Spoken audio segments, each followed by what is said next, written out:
Most people have wishes. They wish they were more successful. They wish they had better relationships. They wish they were healthier or wealthier. But wishes are like clouds passing by on a summer day, beautiful to look at, but carrying no substance. Standards, on the other hand, are the foundation upon which you build your life.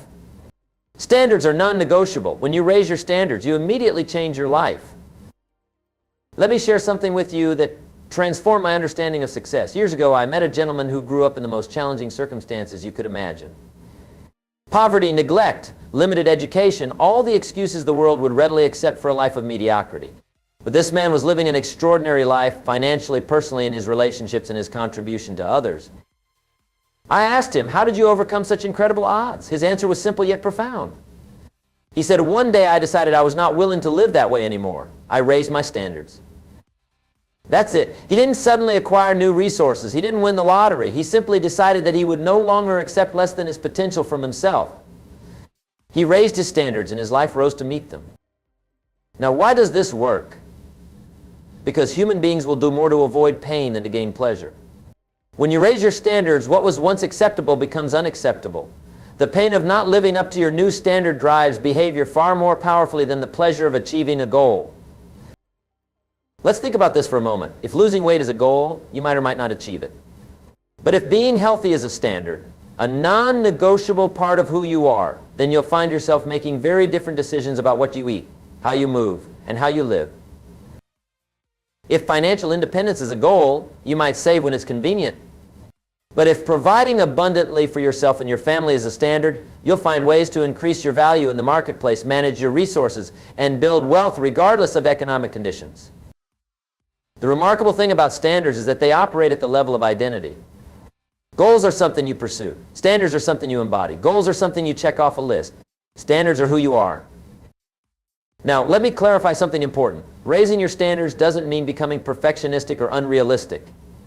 It doesn't mean setting yourself up for failure by demanding the impossible.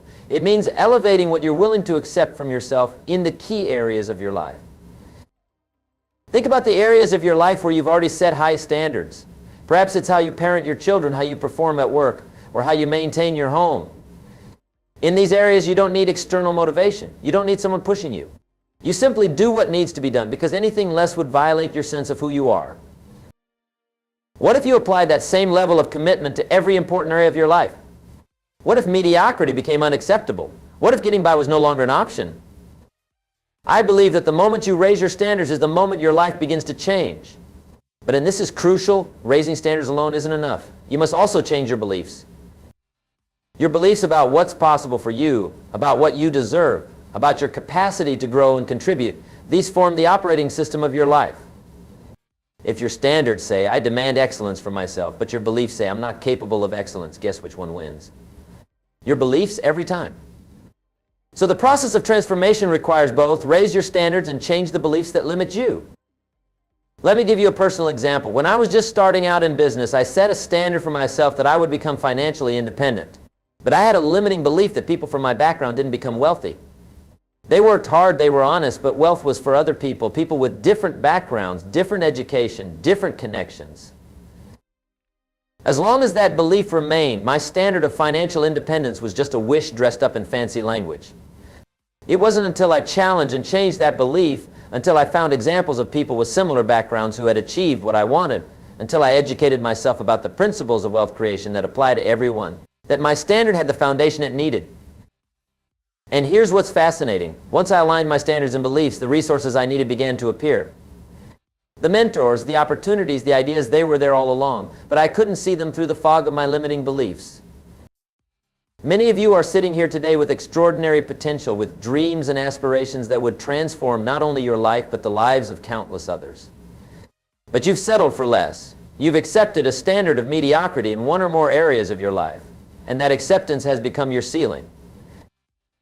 Today I want to challenge you to raise that ceiling, to decide once and for all what you will no longer accept in your life, your work, your relationships, your health, your contribution. Because here's the truth. The quality of your life is determined by the quality of your standards. Not the quality of your wishes or your hopes or even your prayers, but the quality of your standards, what you demand from yourself day in and day out. Now, Let's talk about how you actually go about changing your standards. Because it's one thing to be inspired by the idea and quite another to implement it in your daily life. First, you must get absolutely clear about what you will no longer accept in your life. This requires brutal honesty. Where have you been settling? Where have you been making excuses? Where have you been blaming circumstances rather than taking responsibility? Write these things down. Make a declaration to yourself.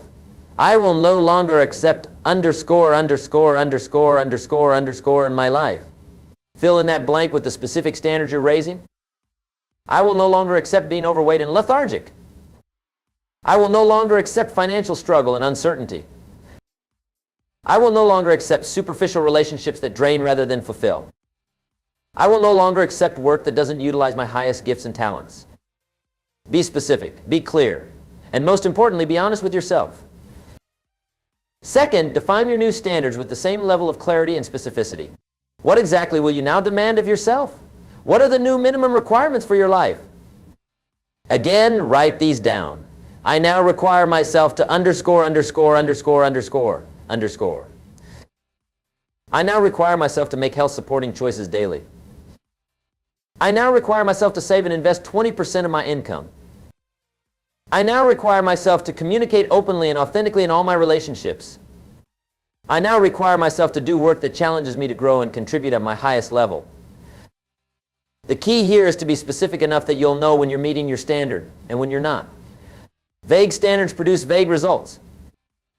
Third, identify the beliefs that must change to support your new standards. What have you been believing about yourself, about what's possible, about what you deserve that has kept your standards low? For every new standard you set, there will be at least one limiting belief that must be transformed. Find it, name it, and then actively seek evidence that contradicts it. If you believe you're not disciplined enough to maintain optimal health, find examples in your own life and in the lives of others that demonstrate discipline is a skill that can be developed, not a fixed trait. If you believe financial abundance is for others but not for you, study the principles of wealth creation. Find examples of people who started with less than you have and created prosperity. Replace limiting beliefs with empowering ones. I can't becomes I can learn. It's too late becomes the best time to start is now. I don't deserve becomes I am worthy of all that I desire and willing to do what it takes to achieve it. Fourth, and this is where most people fall short, take immediate action to demonstrate your commitment to your new standards. Not tomorrow, not when you feel ready, not when circumstances are perfect. Now, what's one thing you can do today that aligns with your new, higher standard? Do that thing. No matter how small it might seem, that single action begins to create momentum. And momentum, my friends, is the ally of achievement. If your new standard is optimal health, perhaps today's action is drinking water instead of soda, or taking a 30-minute walk, or preparing a nutritious meal. Whatever it is, do it today. If your new standard is financial independence, perhaps today's action is setting up an automatic savings plan, or reading a chapter of a book on investing, or having a conversation with someone who has achieved what you want to achieve. The specific action matters less than the fact that you're taking action, because action is the bridge between intention and result. Finally, surround yourself with others who share or support your new, higher standards. We become like the people we associate with most closely. If your standards are rising but your associations remain the same, you're creating unnecessary resistance in your life. Find mentors, find peers, find communities where your new standards are the norm, not the exception. These relationships will both challenge and support you as you grow into your new standards. Now, let me address something important. Raising your standards will create discomfort. It will disrupt patterns and habits that, while not serving your highest good, have become familiar. It will challenge relationships with people who are invested in you staying the same. It will require you to develop new skills, new mindsets, new ways of being in the world. In short, it will be uncomfortable. And that's precisely the point. Growth happens at the edge of your comfort zone, not within it. By raising your standards, you're deliberately stepping into discomfort for the sake of becoming more fully who you're capable of being. Embrace this discomfort, welcome it. It's the feeling of your life changing, of old limitations falling away, of new possibilities emerging. Remember, too, that the discomfort is temporary, but the benefits of higher standards last a lifetime. The discomfort of exercising today gives way to the lasting joy of vibrant health. The discomfort of fiscal discipline today creates the permanent security of financial independence. The discomfort of authentic communication today builds relationships of enduring depth and meaning. The price of growth is always paid in advance, and it's always paid in the currency of discomfort. But oh, my friends, what a bargain it is when you consider the return on that investment. Let me share another insight with you that has served me well over the years. The standard you're willing to accept becomes the standard you're destined to live.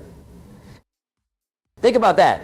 If you're willing to accept a job that doesn't challenge you or utilize your gifts, that's the job you'll have. If you're willing to accept relationships where you're not valued, those are the relationships you'll experience. If you're willing to accept a level of health that leaves you tired and depleted, that's the health you'll have. Your willingness to accept less than you're capable of creates the ceiling of your achievement. Raise that ceiling by raising your standards, and suddenly new vistas of possibility come into view. I'm reminded of a remarkable woman I met years ago who transformed her life through the power of raised standards. She had been overweight for decades, trying every diet, every exercise program, every pill and potion promising quick results. Nothing lasted? Nothing transformed? Then one day, after a health scare that landed her in the hospital, she made a fundamental decision. She would no longer accept poor health as her destiny. She raised her standard from I want to lose weight to I am a person who honors her body with movement and nourishing food. Notice the shift. It wasn't about a goal anymore. It was about identity. It wasn't about what she wanted to achieve. It was about who she decided to be. Within 2 years, she had lost over 100 pounds. But more importantly, she had gained vitality, confidence, and a sense of personal power that transformed every area of her life. Her career advanced, her relationships deepened, her contribution to her community expanded. All because she raised her standards in one crucial area, and that new standard created a ripple effect throughout her entire life. That's the power of standards. They don't just change what you do, they change who you are. And when you change who you are, you change what's possible for you. Now, I want to address a concern that might be arising for some of you. But Jim, you might be thinking, what if I raise my standards and still fail? What if I demand more of myself and can't deliver? Won't that just create more disappointment and frustration?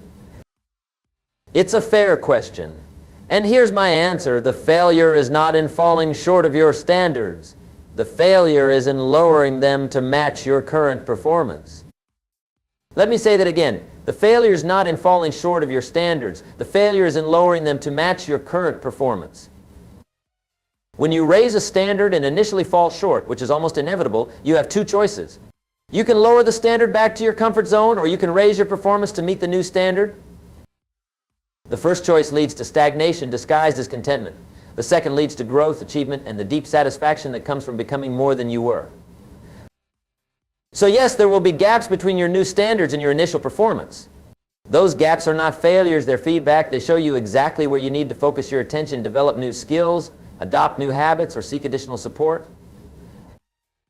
Embrace those gaps. They are the roadmap to your growth. And remember this, no one consistently performs at a level higher than their standards. You might occasionally exceed them through extraordinary effort or favorable circumstances, but consistent performance requires consistent standards. If you want to permanently change your results in any area of your life, you must permanently change your standards. Let's talk now about another aspect of standards that often goes unrecognized, their contagious nature. When you raise your standards, it affects not only you, but also everyone around you. Your family, your friends, your colleagues, your community, they all feel the impact of your elevated expectations. Some will be inspired and follow your lead. Others will feel challenged or even threatened by your growth. Both reactions are natural, and both provide valuable information about which relationships will support your continued evolution and which may need to be reassessed. Never apologize for raising your standards. Never diminish yourself to make others comfortable with their mediocrity. Instead, let your transformation serve as an invitation to those around you, an invitation to join you in demanding more from life and from themselves. The greatest gift you can give to those you care about is not your accommodation to their limitations, but your demonstration of what's possible when you refuse to be limited. I remember working with a young entrepreneur who was struggling to build his business. He was working incredibly hard but seeing minimal results. When we examined his standards, I discovered that he was willing to accept clients who didn't value his service, didn't pay on time, and were generally difficult to work with. His standard was, I'll take whatever business I can get. And that standard was creating exactly the business he didn't want. We raised the standard. I only work with clients who value my expertise, implement my recommendations, and conduct business with integrity. Initially, he was terrified. But what if I don't have enough clients, he asked. Then you'll find them, I replied. But first, you have to be unwilling to accept less. Within 6 months, he had transformed his client base. Not only was he working with better clients, but he was doing better work because he wasn't drained by problem relationships. His income doubled, his satisfaction tripled, all because he raised his standards about who he was willing to work with. The same principle applies in every area of life. Raise your standards for the food you eat, and your health will improve. Raise your standards for the books you read and the media you consume, and your mind will expand. Raise your standards for the conversations you engage in, and your relationships will deepen. Your life always moves in the direction of your highest standards. Now, there's an objection I often hear when I talk about standards, and it goes something like this: but Jim, aren't you just setting people up for perfectionism and constant dissatisfaction? If we're always raising our standards, won't we never be content with what we have or who we are? It's a thoughtful question that deserves a thoughtful answer. Raising your standards is not about perfectionism, it's about growth. It's not about being dissatisfied with who you are, it's about being excited about who you're becoming. The key distinction is this: perfectionism demands flawless performance and ties your worth to your achievements. Raised standards demand consistent growth and tie your satisfaction to your progress. Perfectionism says, I must be the best or I'm nothing. Raised standards say, I must be better tomorrow than I am today. Perfectionism creates anxiety. Raised standards create momentum. So no, I'm not advocating for a life of perpetual dissatisfaction. Quite the opposite. I'm advocating for a life of perpetual growth, which is the only reliable path to lasting fulfillment. Because here's what I know after decades of studying human achievement and happiness: the joy is not in arriving at some final destination of perfection. The joy is in the journey of becoming. When you raise your standards, you're not just changing what you achieve, you're changing what you experience along the way. You're trading resignation for determination, complacency for curiosity, mediocrity for mastery. And that trade, my friends, is the bargain of a lifetime. Let me share one more story that illustrates the transformative power of raised standards. Years ago, I worked with a family business that was struggling to survive. The second-generation owner had taken over from his father and was trying to maintain the business using the same standards that had worked in the previous generation. But the market had changed, technology had changed, customer expectations had changed, and his standards hadn't. His standard was good enough, the same products, the same service, the same marketing that had been good enough in his father's day. But in a rapidly evolving marketplace, good enough is a standard that guarantees decline. It's a commitment to becoming progressively irrelevant. We work together to raise his standards across the board, from good enough to industry leading, from keeping up to setting the pace, from meeting expectations to creating raving fans. The transformation wasn't instant, and it wasn't easy. It required new skills, new systems, new people, and most of all, a new mindset. But within 3 years, the business had not just survived but thrived. Revenue had doubled. Profitability had tripled. And most importantly, the owner had rediscovered his passion for the business. All because he raised his standards from good enough to extraordinary. That's the power available to each of you today. The power to decide once and for all what you will no longer accept and what you will now demand of yourself, your work, your relationships, and your life. The power to trade good enough for remarkable. The power to trade acceptable for exceptional. The power to trade what is for what could be. Now, as we come to the close of our time together, I want to leave you with a challenge. Actually, I want to leave you with a decision. The decision is this: will you raise your standards today? Not tomorrow, not when circumstances are perfect. Not when you have more time or more resources or more support. Today. Will you decide right now what you will no longer accept in your life? Will you declare right now what you will now demand of yourself? This decision costs nothing but changes everything. It requires no special talent, no privileged background, no extraordinary resources. It requires only the courage to expect more from yourself than others might think reasonable. And that courage, my friends, is available to you right now. I believe that inside each of you is a vision of what your life could be, a vision of greater abundance, greater contribution, greater joy, greater impact.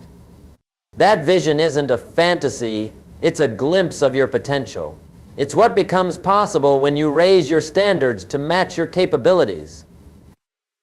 Don't let that vision fade. Don't let that potential go unrealized. Don't settle for less than you're capable of being, doing, having, and giving. Raise your standards and watch your life rise to meet them. Change your standards and your life will change. It's that simple and it's that profound. Now, I want you to take a moment right now. Close your eyes if you're comfortable doing so. Take a deep breath and ask yourself this question: what standard am I ready to raise today? Listen for the answer. They're waiting for you to acknowledge it. Maybe it's a standard for your health. Maybe it's a standard for your work. Maybe it's a standard for your relationships or your finances or your spiritual growth. Whatever it is, name it, claim it, and make the decision that from this moment forward you will no longer accept anything less. That decision, that raising of your standards, is the first step on a new path, a path that leads to a life of greater achievement, greater fulfillment, and greater contribution. A path that leads to becoming all that you're capable of being. A path that begins right here, right now, with your decision to expect more from yourself in your life. Raise your standards, and everything rises with them: your performance, your results, your satisfaction, your impact. Change your standards, and you change your life. The choice is yours. And the time is now. Thank you